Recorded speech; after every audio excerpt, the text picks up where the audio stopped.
Continuing on to our projectors, who comprise of 22% of the population. Projectors have no defined sacral and no motor to the throat. So projectors are our most varied type. So first off, we're going to see that the sacral center is white, so the sacral is undefined, and no motor makes it to the throat. And so projectors, when invited, based on the recognition of their specific skills and frequency, can act as a guide. And they have a focused and penetrating What you're seeing here is everything but the manifested and generated channels defined, which means they're all projected channels. Most people have projected channels in their body graph, somewhere, one or two. I've got two. Most people aren't a projector. Being 22%, you'll see that this aura, this picture here is so exactly what happens. Notice the line of sight is following the aura, and where the projector physically looks, or at least aims their sensory perception, whatever that might be, that's pretty much where your penetrating capacity comes from. And where it follows the trajectory of your eye. It's as if you got a little sword out in front of you that you can remote control. It's kind of cool. Rapid eye movement, remote control, projector aura, right? It's pretty cool. And the thing is, this invitation, this comes through this focused and penetrating aura, meaning each time it goes into the other person, you start to ask this existential question. Manifestor, what's my impact? Generator, who am I? Projector, who are you? What are you all about? What's that one all about? Who's that guy? What are they? Who is that person? And primarily, who are you? Because that's who you're talking to. This aura is meant to do the same thing all the other auras do: extend out from your body, communicate what your definition is, one way, shape, or form. Least of all, the manifestor, it communicates the least, but it still does. And communicate all of that stuff and touch the other person and physically go into them, right about into here, where gate 2 of the G center is. It's meant to literally penetrate into the home of the monopole and enter the identity of the other's sense of their own self, their love of themselves, their identity that they're traveling around, living out in a direction. That thing, it penetrates right into the center, the G center, the yellow diamond in the center of your body graph, and it sort of tractor beams that other person. And now they're in it with you. You can't miss it. Projectors, they end up missing it though, because that has an amount of time, right? There's a time limit. There's a time limit that you get to apply the tractor beam. It's like the mooring lines. There's a time limit. Boat's got to go back out now, catch some more fish. And as this aura goes out and starts to penetrate, the more the projector starts to see that, the more they can really tune in and enjoy their strategy. I keep saying strategy is a function of the aura. Aura is a function of the strategy.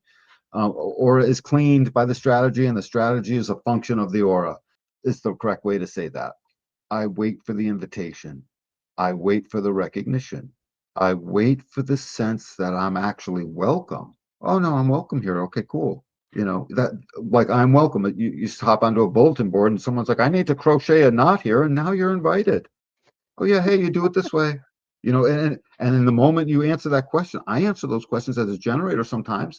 Me, I'm just generating my own joy, and my answering of myself is, oh, I'm great doing this. I love this, and I did it with energy. Yours is more sophisticated. You're like, oh, look at that. I have a new connection.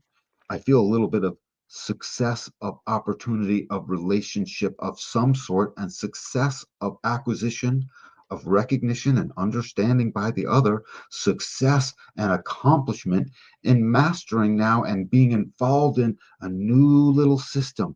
Every time one human being speaks to another, they're developing a system of something. It can be really like nothing at all that's going to go anywhere, but something is happening. There's a new possibility of something that's going to be worth looking at, that touches the sophisticated projector way. A projector and a generator could have very similar strategies in a way. Waiting for the invitation sounds a lot like waiting for a response, but ours simply is a, hey, on off with a light bulb energy, on off with a motor. That's it. Yours is, well, I have motors or not. I have plenty of energy in my body. I can do plenty of things, but it's sophisticated and it's like a level up from the generator. It's a bunch of levels up from the generator. What's it doing, Moni? It's awaiting this moment to feel all the things I was just describing. That's what it wants. And it's a whole full sensory body perception. After you recognize it and see it, you guys become the recognizers. You are the steerers of the ship. Your form is new from 1781. Wasn't here before that. Think about that while you're at it. That's a pretty big deal. And this guidance, you're here as guides to guide the rest of the people by virtue of that aura penetrating the generators primarily, and the generators then forcing their own selves to ask, who am I? And getting to that answer a little bit quicker so they can be themselves, and the generators and the projectors can envelop and involve themselves in the auric field, in the generated enveloping field. The world is a generated enveloped field because we dominate the plane. So that's what we work with. And that's what you guys penetrate.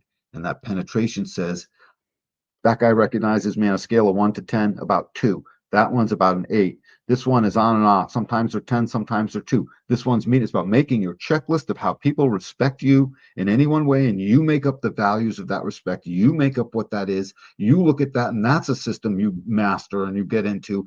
And unlike the generator that masters things, level by level or by skipping around and getting there, that's only ever one thing or one and a half things. You guys are like a little of this and a little of that and some more of this, and I'll focus more on one thing, but it's always the next thing. Oh, that's how that works. Oh, you get good at that. Oh, every time that guy picks his numbers, he does it this one way. Now you get good at that. It's little things that the generators miss over and over again. We don't care. That's not who am I. That's not who I am. That next thing. I'm this thing where my energy is. So in a way, the generator strategy is almost like dumb as rocks compared to what the projector strategy is. Awaiting the invitation, it blossoms up into this language of so many things. I just said everything I could think of to say. That becomes quite sophisticated, that you can easily see, oh, that's a lot. Yeah, I can see how I should be recognized. A person nodded across the room. Okay, I'll talk to that one. Rather than, oh, I see that person across the room I want to talk to, and I'm going to go up and talk to them. One was invited, one wasn't. Simple from a nod or look, that's okay. A formal invitation. Dude, will you come? I'd like to invite you to my Tupperware party. I'm sure I'm dating myself. Um, I have to be dating myself for that one. But you know what I'm saying? I want to invite you to my thing. I want to all these things. I see you. And then you can start to see, are they seeing you for you? And that's how you get there. Await the invitation. What do you think, Moni? Yeah, I mean, it's my strategy, and it's one of those that it's a nice sounding one, but it's also like easier said than done at times, especially because projectors, by our nature, we see the things people need before they know they need them. And in thinking that like we're going to be helpful and we'll start jumping in and trying to offer this advice, and it's not right yet and they don't want it and it's not the correct time, they're not going to hear it, they're going to be repelled by us, it's not going to feel good, and then we're going to feel bad because like I'm trying to help you and I'm trying to like help you out with this thing and give you this blah, blah, blah, blah, blah, and then we get bitter. Mm, Like that is the nature of the projector because we are an odd type and nobody tells a projector that they're a projector generally. Maybe if you're lucky and like your parents were hip and cool and knew to tell you you're a projector, but for the rest of us there's this really deep aching inside because we see these ways to help and we just want to offer that. We just want to offer our guidance, but it's not the right time. It's not the right time. They can't hear it, they can't receive it, they can't take it in, like it will literally sound like gibberish and be like an annoying thing of like, even if they know that we give good advice, they're still going to be irritated that we are unsolicitedly putting it into them, because even if you look at our graphic, it's like this pointy aura. We're going inside of people, like Danny so poetically expressed, like we are going right into somebody's identity center and who are they, and we don't even realize it.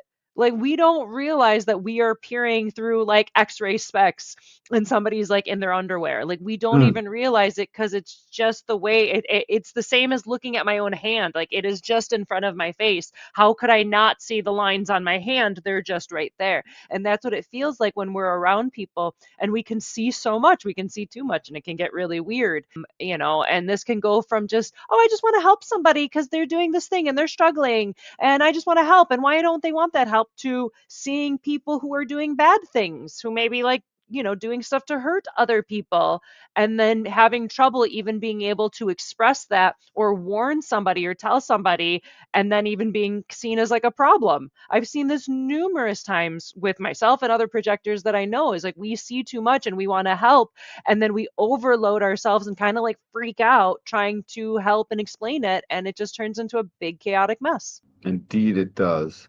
With all of this said, the last thing that we really didn't go over too terribly much, this hunt for success, and it can be a hunt. You get to actively look for it. You get to involve the mind. I would say, what do you think, Mon? The projector gets to involve the mind as it relates to their curiosity about where their hunt is going, right? Is that true? Rephrase that question in a way that I can understand it. The hunt for the opportunities and the moments of recognition and movement in that way. Don't you What look for them? Aren't you you're on the scout for them? There's a scouting that I don't goes know if it's on. scouting, it things just kind of pop up and sparkle at me.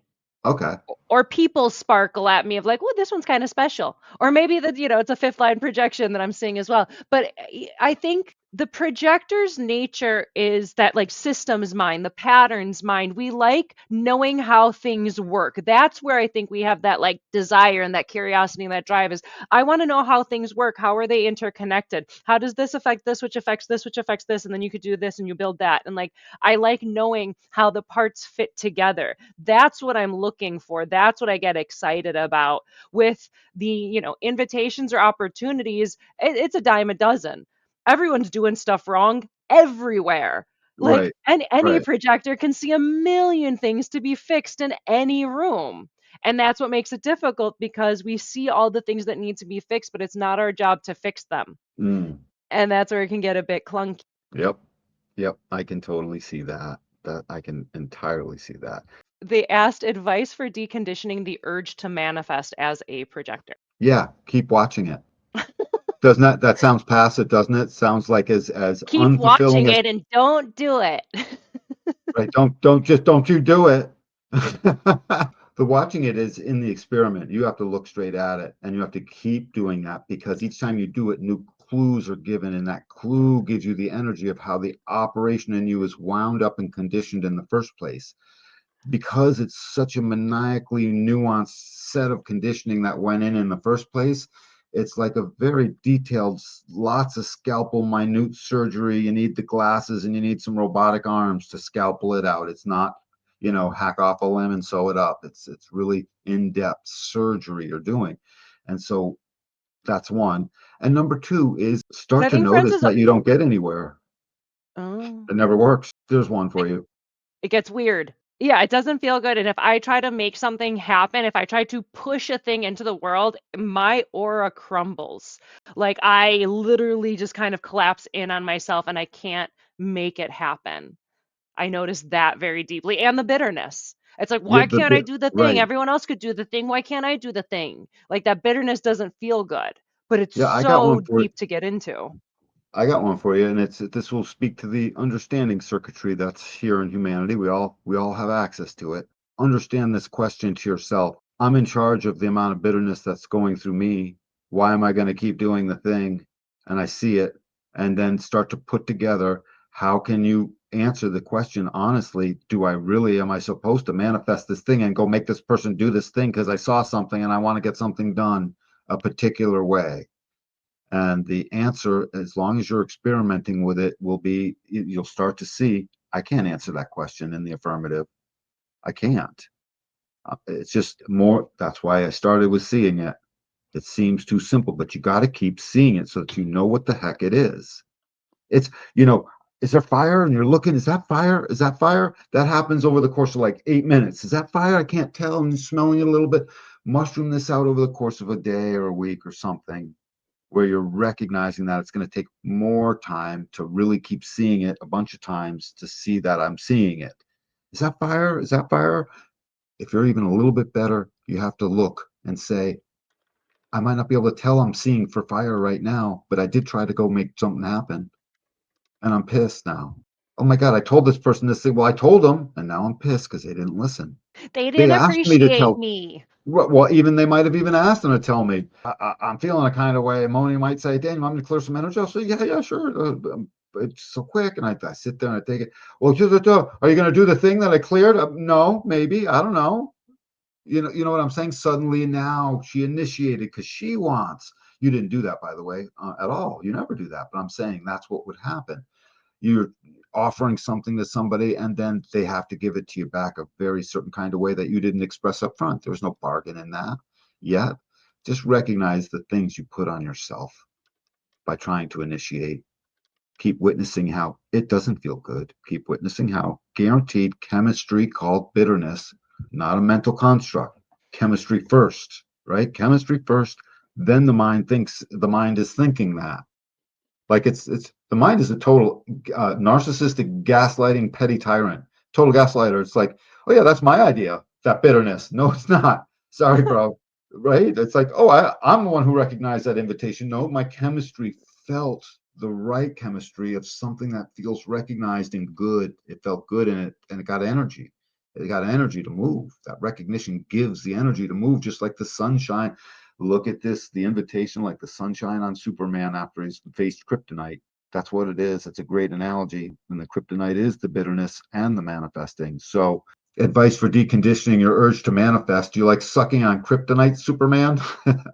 And the answer is no. And so, everything I just said, put it in that context. That makes a lot of sense. And come in for a reading, dude. Book a session because we'll get through your chart and do a bunch of things. I got the QR code right above. The links are also down in the description box Oh, below. good. And then you can use code AWAKEN for 10% off if you're interested in booking a reading, and we can go super deep and have a lot of fun. Yeah, with projectors, it's just we can't push things into the world. We can't make other people do stuff. Like it's not in our nature, and we just kind of got to let it go, even if it can drive us mad and we can fall back into the bitterness and we can do it great for a while. Then something happens, we get really bitter again. Like it's just part of that experience. But yeah, realizing it's You just can join the pushing, when join together. invited when Yeah. invited, it's just like I try to just really focus on doing my own thing and mastering my systems and mastering my skills and learn some more patterns and do the stuff that I have my range of capability to. And And energy to then do, and it feels good. And you don't even feel bitter as you use the energy out the day to do it, and then it uses down, and then you rest and you get back up and you use it up and use it back down, and it's just fine. Not tons of bitterness. Is that true? yeah, it's just do it when it feels good and try to not get caught up in the nonsense and just put your energy into mastering your own stuff. And then the people who are meant to invite you will, because it really is, they cannot hear us. They literally will hear gibberish or like Charlie Brown, like when the teacher talks, and it's like wah, wah, wah, wah, wah, wah, wah. You could be giving them like the winning lottery tickets and they'll just hear it as like wah wah wah wah wah wah wah wah. Like they That's cannot true. hear it, they cannot take it in, and it can be so annoying because it just feels like I have gold, I have brilliance to share, or this really cool thing that makes me really happy, and no one else can hear it. It's like when you read a book that changes your whole life and your worldview, and you Mm, finish the last page and you close that book and you look up thinking, surely there'll be somebody here who's in this with me who can appreciate it. And you look up and no one else is reading the book. Like no one knows anything else what the hell you're talking about, and you're gonna sound crazy. So just focus on mastering your own stuff and putting your love into that which you enjoy and that feels good. And eventually the right people who do appreciate it will come around. But before that, it's just a fool's errand to try to make it happen. await the invitation and the feeling of the invitation, and then recognize you become the great recognizer of all things manifested and generated.